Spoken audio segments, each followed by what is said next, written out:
It is time that we stop and we declare this pandemic emergency over.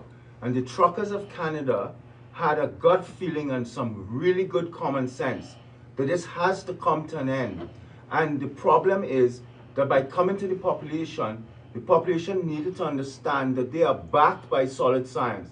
And that is where people like myself, Dr. Hodkinson, Dr. Poness, etc. have come forward, because we know 100% of the science is behind the trucker. The Canadian trucker is backed by solid science, not the government positions. That these vaccine mandates have no scientific or medical basis and must be stopped now. The mandates must be lifted tomorrow. The carnage that's going on out there with our children is indescribable. As Dr. Alexander stated, the evidence medically is overwhelming. I'm not going to list it at this moment. All I am saying is that there's a degree of exasperation that the world must understand listening to this. Canada has been put forward as the epicenter of a major change in how things are run. It's going to transform the usual institutions of politics, of medicine, of law, and the media in ways that we cannot predict. But major changes are coming.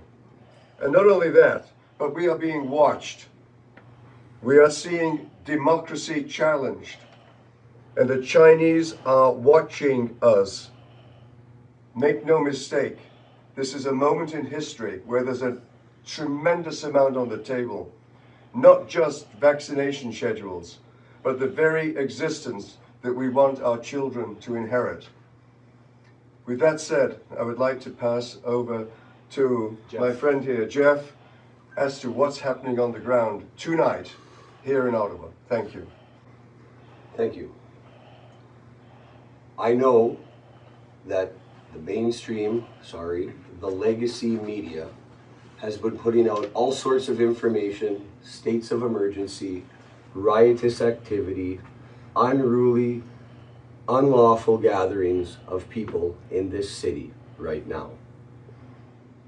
If you are attuned to that, it may bring anxiety, it may bring stress, it may heighten fear or concern for loved ones that maybe you know are here supporting this.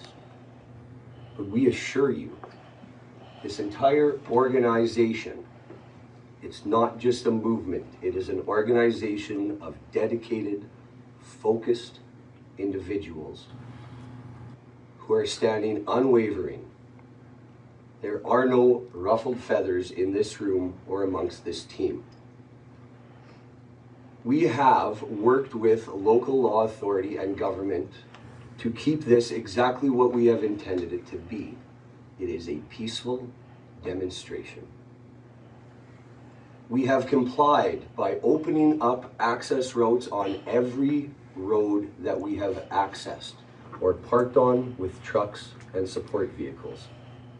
That was done to ensure that EMS would be able to respond to the concerns and the safety of the citizens of Ottawa, and also the safety and any concerns of the people who are here supporting this movement. We have worked repeatedly with law enforcement agencies to try to bring humane conditions to the people that are peacefully demonstrating. Washroom facilities, maintenance of those washroom facilities, and we have yet to get a solidified response to bring those deserved conditions to this peaceful demonstration. We are currently going to see legacy media streaming images of the police making arrests. They're currently treating this now with catchphrases, occupation, terrorism, and all sorts of very low-level commentary to try to sway people's opinion. They're currently out in the streets of Ottawa, and they are arresting people on charges of mischief for transporting fuel in proper containers in order to supply the people here for a peaceful demonstration to allow their vehicles to stay warm. If you've been following the media, the real media, the one you're watching right now, These are families. They have children with them.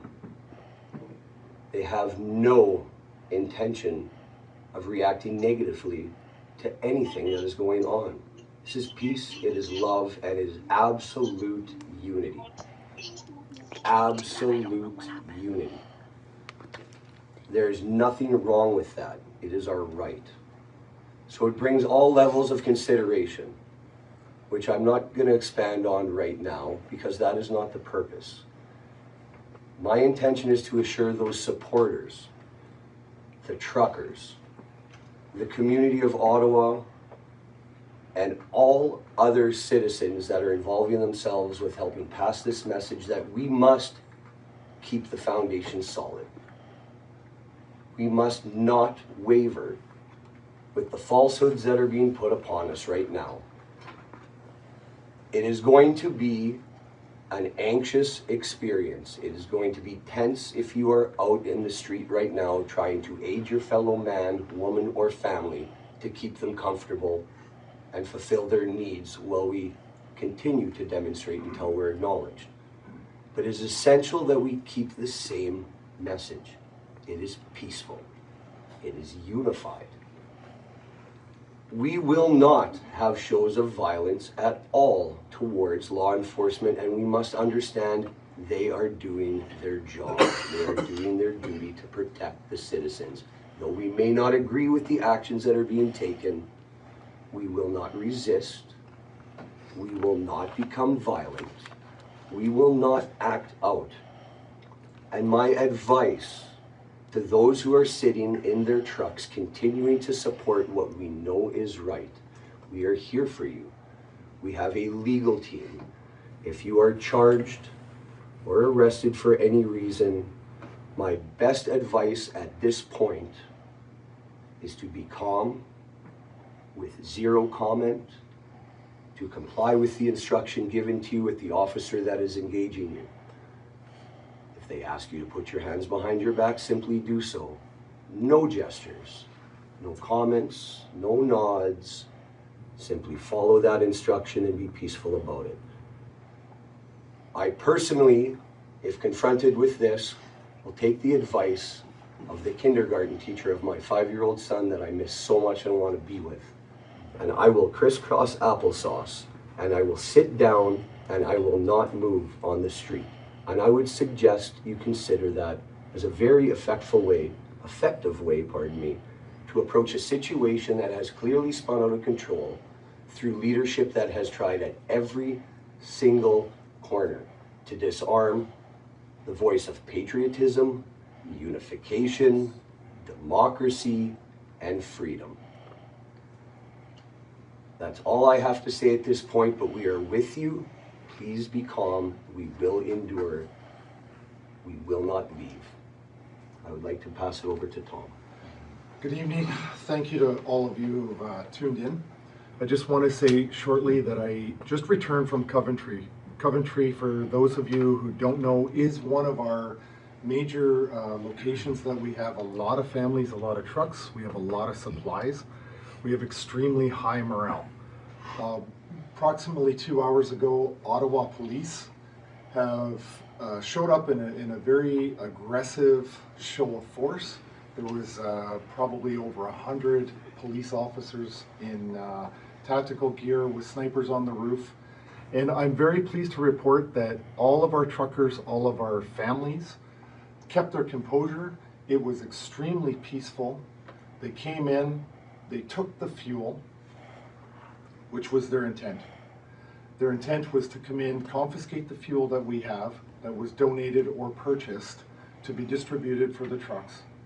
However, I'm pleased to say that that has no impact on our ability to continue operations whatsoever. It was absolutely inconsequential, and I would offer that I believe it was a very critical mistake on their part.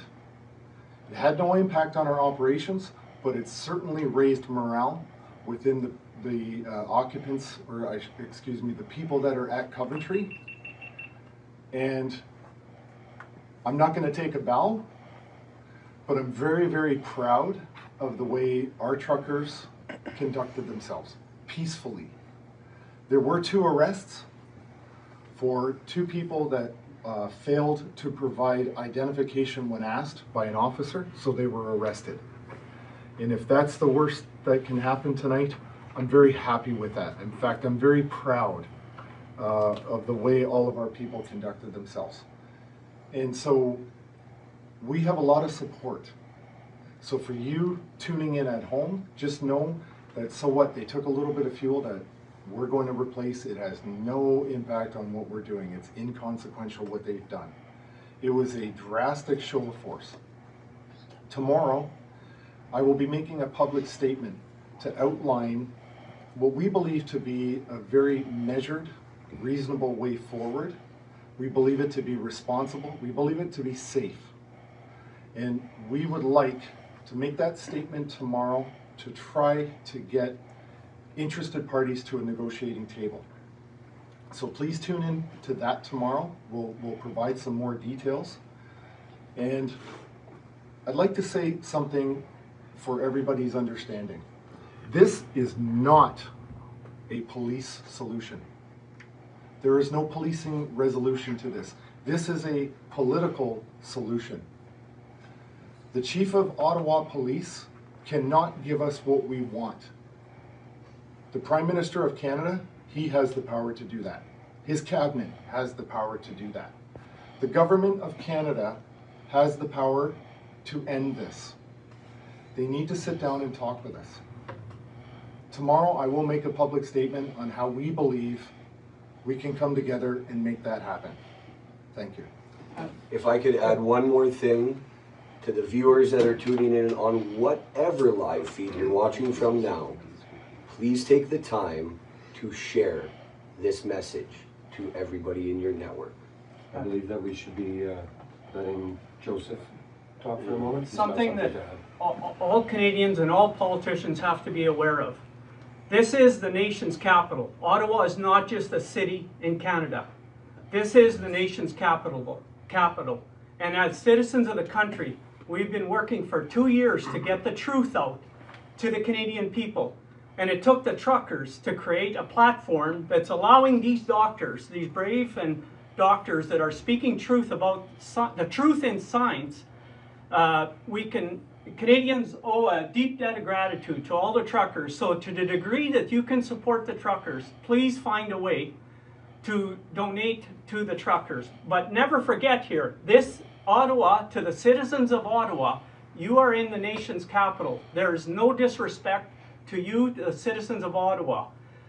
But please remember, you live in the nation's capital. And as Canadians, I'm from Saskatchewan, I have a right to be here. I pay taxes in this country, and our government is violating the law. They have been for 2 years now. And so we have a right to make our voices heard. So never forget that. This is Canada. This is the nation's capital. So Canadians, stand up with us. Stand up for your God-given rights and freedom. Freedom for everybody.